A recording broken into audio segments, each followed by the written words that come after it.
Hello friends, आप लोग कैसे हैं? आशा करते हैं आप लोग सही होंगे। अगर आप इस चैनल पर नए हैं तो सबसे पहले चैनल को सब्सक्राइब कर लीजिए ताकि नए वीडियो का नोटिफिकेशन आप तक मिल सके। और अगर वीडियो पसंद आए तो वीडियो को एक लाइक दे दीजिएगा। तो चलते हैं पहला सवाल की ओर। सवाल है, कड़बक के कवि कौन है? कड़बक जो लिखा है ना, उसका लेखक कौन है? तो इसका जो सही ऑप्शन हो जाएगा सी होगा, मलिक मोहम्मद जायसी। नंबर क्वेश्चन है, मलिक मोहम्मद जायसी की कविता कौन सी है? इसका जो सही ऑप्शन हो जाएगा बी होगा, कड़बक। ऑप्शन में टिक लगाते जाइएगा आप लोग भी। मलिक मोहम्मद जायसी का जन्म कहाँ हुआ था? इसका सही ऑप्शन हो जाएगा सी 1492 ईस्वी में। चलिए, तो हमारा अगला सवाल है, जायसी का जन्म किस प्रदेश में हुआ था? इसका जो सही ऑप्शन होगा ए हो जाएगा, उत्तर प्रदेश। अगला सवाल है, जायसी किस तरह के कवि है? इसका सही ऑप्शन हो जाएगा बी होगा, सूफी कवि। जायसी का जन्म स्थान कहाँ था? इसका सही ऑप्शन हो जाएगा डी, अमेठी में। जायसी के पिता का नाम क्या था? इसका सही ऑप्शन हो जाएगा बी, शेख यमरेख। जायसी थे, क्या थे जायसी? इसका जो सही ऑप्शन हो जाएगा सी होगा, फकीर थे। चलिए, अगला सवाल है, जायसी हिंदी साहित्य की किस काव्य धारा से जुड़े थे? इसका सही ऑप्शन हो जाएगा बी, प्रेम मार्गी शाखा से। जायसी की काव्य की भाषा कौन सी थी? भाषा कौन सी थी? इसका सही ऑप्शन हो जाएगा सी, अवधी भाषा थी। अगला सवाल है, जायसी के काव्य का मुख्य रस क्या है? क्या है? इसका सही ऑप्शन हो जाएगा बी, श्रृंगार रस। जायसी ने रत्न सेन तथा पद्मावती की कथा को किस प्रकार जोड़ा है? इसका सही ऑप्शन हो जाएगा सी, रक्त रूप लेई द्वारा। जायसी ने रत्नसेन एवं पद्मावती की कथा को किसके द्वारा सींचा? इसका सही ऑप्शन हो जाएगा ए, अपने आंसुओं से। जायसी ने किस दोष से युक्त होते हुए भी गुणवान है? इसका सही ऑप्शन हो जाएगा बी, नेत्र दोष से। जायसी का काव्य किस प्रकार गंभीर एवं व्यापक है? इसका जो सही ऑप्शन होगा सी होगा, समुद्र की भांति। चलिए, अगला सवाल है, इनमें से प्रेम के पीर के कवि हैं? इसका सही ऑप्शन हो जाएगा ए, जायसी। कड़बक कहाँ से लिया गया है? कड़बक जो कहाँ से लिया गया है, इसका सही ऑप्शन हो जाएगा डी, पद्मावत से। कड़बक के रचिता है? इसका सही ऑप्शन हो जाएगा सी, जायसी। जायसी रचित पद्मावत की भाषा क्या है? इसका जो सही ऑप्शन होगा ए हो जाएगा, अवधी।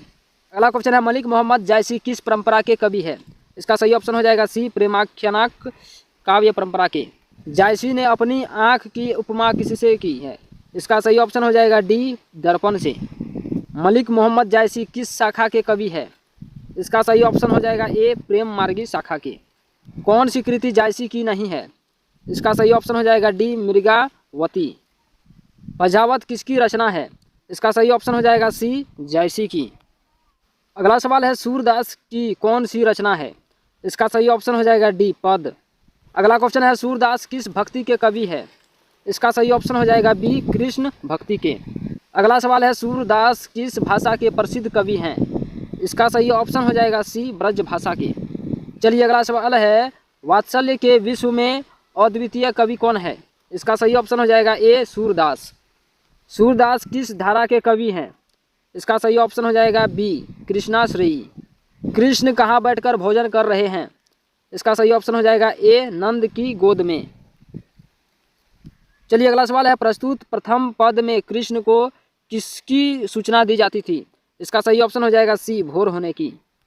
अगला क्वेश्चन है, सूरदास हिंदी साहित्य के किस काल के कवि हैं? इसका सही ऑप्शन हो जाएगा बी, भक्ति काल के। कौन सी रचना सूरदास की नहीं है? इसका सही ऑप्शन हो जाएगा डी, सतसई। कौन सी रचना सूरदास की है? इसका सही ऑप्शन हो जाएगा सी, सूर सागर। अगला सवाल है, सूरदास को किस चीज़ की भूख है? इसका सही ऑप्शन हो जाएगा ए, कृष्ण की जूठन की। अगला क्वेश्चन है, सूरदास की अनुमानित जन्म तिथि क्या है? सूरदास की अनुमानित जन्म तिथि क्या है? इसका सही ऑप्शन हो जाएगा बी, 1475 ईस्वी को। निम्नलिखित में से कौन सा कवि अष्टछाप का नहीं है? इसका सही ऑप्शन हो जाएगा सी, जायसी का। कमल कुसुम फूले नर नारी सुर श्याम में कौन सा अलंकार है? इसका सही ऑप्शन हो जाएगा बी, अनुप्रास। साहित्य लहरी किनकी रचना है? इसका सही ऑप्शन हो जाएगा बी, सूरदास की। सूरदास की रचनाओं की भाषा क्या है? इसका सही ऑप्शन हो जाएगा बी, ब्रज भाषा। अगला सवाल है, सूरदास के गुरु का नाम क्या था? इसका सही ऑप्शन हो जाएगा सी, वल्लभाचार्य। अगला सवाल में, सूरदास किस मार्ग में दीक्षित हुए? इसका सही ऑप्शन हो जाएगा सी, पुष्टि मार्ग में। अगला सवाल है, वल्लभाचार्य से मिलने के पूर्व सूर किस भाव के पद में गाते थे? इसका सही ऑप्शन हो जाएगा सी, दैन्य भाव के पद में गाते थे। सूर सागर किसकी रचना है? इसका सही ऑप्शन हो जाएगा बी, सूरदास की। द्वितीय पद में किस खाद्य पदार्थ का उल्लेख नहीं हुआ है? इसका सही ऑप्शन हो जाएगा डी, अपूप का। सूरदास की कृति है, इसका सही ऑप्शन हो जाएगा सी, साहित्य लहरी का। सूर सागर किस भाषा में रचित है? इसका सही ऑप्शन हो जाएगा सी, ब्रज भाषा में। अगला सवाल है, सूरदास के संकलित पदों में कौन रस है? इसका सही ऑप्शन हो जाएगा बी, वात्सल्य रस। कन्या का क्या अर्थ होता है? इसका सही ऑप्शन हो जाएगा डी, गोद। भगवान श्री कृष्ण किस कवि के पूज्य थे? इसका सही ऑप्शन हो जाएगा डी, सूरदास के पूज्य थे। तुलसीदास का जन्म कब हुआ था? इसका सही ऑप्शन हो जाएगा बी, 1543 ईस्वी में। अगला क्वेश्चन है, तुलसीदास का जन्म किस प्रदेश में हुआ था? इसका सही ऑप्शन हो जाएगा सी, उत्तर प्रदेश में। अगला सवाल है, काशी में कितने वर्षों तक रहकर तुलसीदास ने शिक्षा प्राप्त की? इसका सही ऑप्शन हो जाएगा ए, 10 वर्षों तक। रामचरितमानस किसकी रचना है? इसका सही ऑप्शन हो जाएगा बी, तुलसीदास की। चलिए अगला सवाल है, तुलसीदास किस शाखा के कवि है? इसका सही ऑप्शन हो जाएगा ए, राममार्गी शाखा के।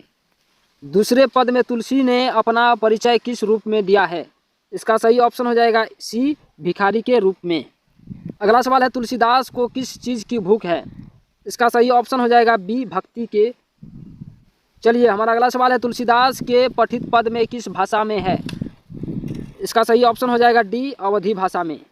अगला क्वेश्चन है, तुलसीदास ने प्रथम पद में किसकी स्तुति की? इसका सही ऑप्शन हो जाएगा सी, सीता जी की। अगला सवाल है, तुलसीदास के दोनों पदों में किस रस की व्यंजना हुई है?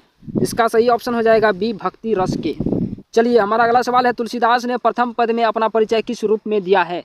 इसका सही ऑप्शन हो जाएगा डी, सीता के दास के रूप में। अगला सवाल है, तुलसीदास के मित्र कौन थे? इसका सही ऑप्शन हो जाएगा ए, महाराजा मान सिंह। कौन सी रचना तुलसीदास की है? इसका सही ऑप्शन हो जाएगा बी, विनय पत्रिका। चलिए अगला सवाल है, कौन सी रचना तुलसीदास की नहीं है? इसका सही ऑप्शन हो जाएगा सी, आखिरी कलल। कवितावली के रचनाकार हैं? इसका सही ऑप्शन हो जाएगा बी, तुलसीदास। रामचरितमानस का प्रधान रस है? इसका सही ऑप्शन हो जाएगा डी, भक्ति रस का। चलिए अगला सवाल है, निम्नलिखित में रामचरितमानस क्या है? इसका सही ऑप्शन हो जाएगा सी, महाकाव्य। इनमें से कौन सी रचना तुलसीदास की नहीं है? इसका सही ऑप्शन हो जाएगा डी, राधा स्तुति। अगला सवाल है, मानस रामचरितमानस का रचना समय क्या है? इसका सही ऑप्शन हो जाएगा ए, संवत 1631। रामचरितमानस की भाषा है? इसका सही ऑप्शन हो जाएगा सी, अवधी। तुलसीदास का जन्म कहाँ हुआ था? इसका सही ऑप्शन हो जाएगा ए, राजापुर, बांदा, उत्तर प्रदेश में। तुलसीदास का मूल नाम क्या था? इसका सही ऑप्शन हो जाएगा बी, राम बोला। अगला सवाल है, तुलसीदास के शिक्षा गुरु थे? इसका सही ऑप्शन हो जाएगा सी, शेष सनातन। इनमें से कौन सी रचना तुलसी की है? इसका सही ऑप्शन हो जाएगा डी, विनय पत्रिका। कौन सी कृति तुलसी रचित है? इसका सही ऑप्शन हो जाएगा सी, रामचरितमानस। कौन सी कृति तुलसीदास द्वारा रचित नहीं है? इसका सही ऑप्शन हो जाएगा बी, पंचवटी। अगला क्वेश्चन है, तुलसीदास किस काल के कवि थे? इसका सही ऑप्शन हो जाएगा डी, भक्ति काल के। कवितावली के रचनाकार है? इसका सही ऑप्शन हो जाएगा बी, तुलसीदास। चलिए हमारा अगला सवाल है, छप्पय शीर्षक के रचयिता कौन है? इसका सही ऑप्शन हो जाएगा सी, नाभादास। नाभादास की कौन सी रचना है? इसका सही ऑप्शन हो जाएगा डी, छप्पय। अगला सवाल है, नाभादास किस धारा के कवि थे? इसका सही ऑप्शन हो जाएगा बी, शतनोपासक राम भक्त धारा के। अगला सवाल है, नाभादास किसके समकालीन थे? इसका सही ऑप्शन हो जाएगा सी, तुलसीदास के समकालीन थे। नाभादास का जन्म हुआ था? इसका सही ऑप्शन हो जाएगा बी, 1570 ईस्वी में। अगला क्वेश्चन है, किसकी कविता को सुनकर कवि नाभादास सिर झुका लेते हैं? इसका सही ऑप्शन हो जाएगा ए, सूरदास की। कौन सी रचना नाभादास की है? इसका सही ऑप्शन हो जाएगा बी, भक्ति काल। अगला सवाल है, नाभादास का अस्थायी निवास कहाँ था? इसका सही ऑप्शन हो जाएगा ए, वृंदावन। अगला क्वेश्चन है, समर्पण भक्त काल में किस छंद की व्यंजना है? इसका सही ऑप्शन हो जाएगा सी, छप्पय। छप्पय कितनी पंक्तियों का छंद होता है? इसका सही ऑप्शन हो जाएगा सी, 6 का, 6 छंद का।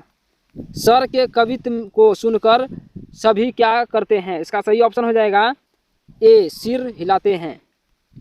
अगला सवाल है कबीर किसमें भेद नहीं करते हैं? इसका सही ऑप्शन हो जाएगा डी हिंदू मुसलमान की। अगला क्वेश्चन है नाभादास का उदय हिंदी साहित्य के किस काल में हुआ? इसका सही ऑप्शन हो जाएगा सी भक्ति काल में।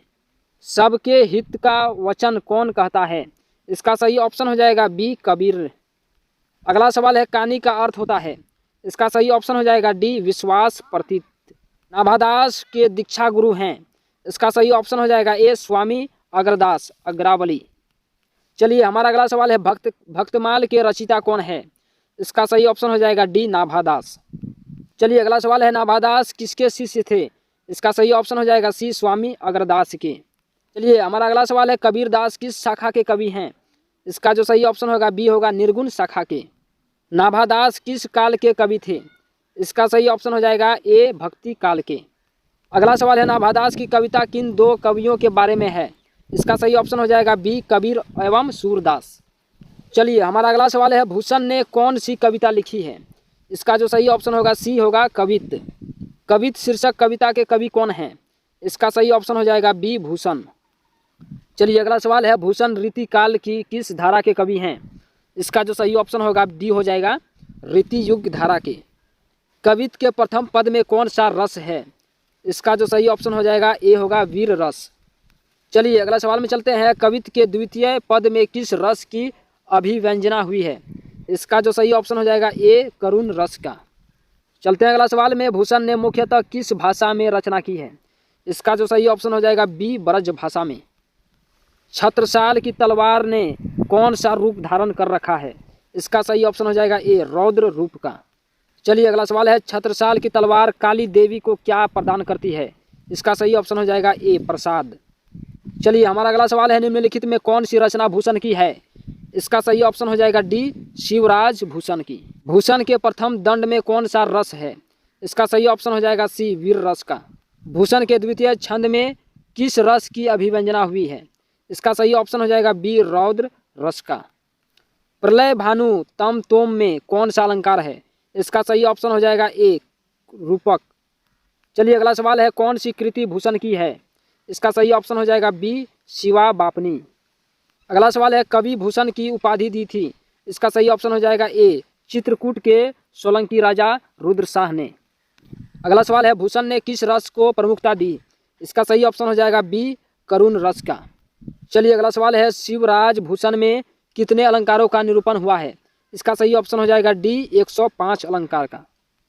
भूषण की कृति नहीं है, इसका सही ऑप्शन हो जाएगा डी हर्षोल्लास। अगला सवाल है भूषण के प्रिय नायक कौन है? इसका सही ऑप्शन हो जाएगा ए छत्रपति शिवाजी और छत्रसाल। शिवाजी के पुत्र का नाम था, इसका सही ऑप्शन हो जाएगा बी साहू जी। चलिए अगला सवाल है भूषण किस काल के कवि थे? इसका सही ऑप्शन हो जाएगा सी रीति काल के। छत्रसाल दशक किसकी कृति है? इसका सही ऑप्शन हो जाएगा सी भूषण की।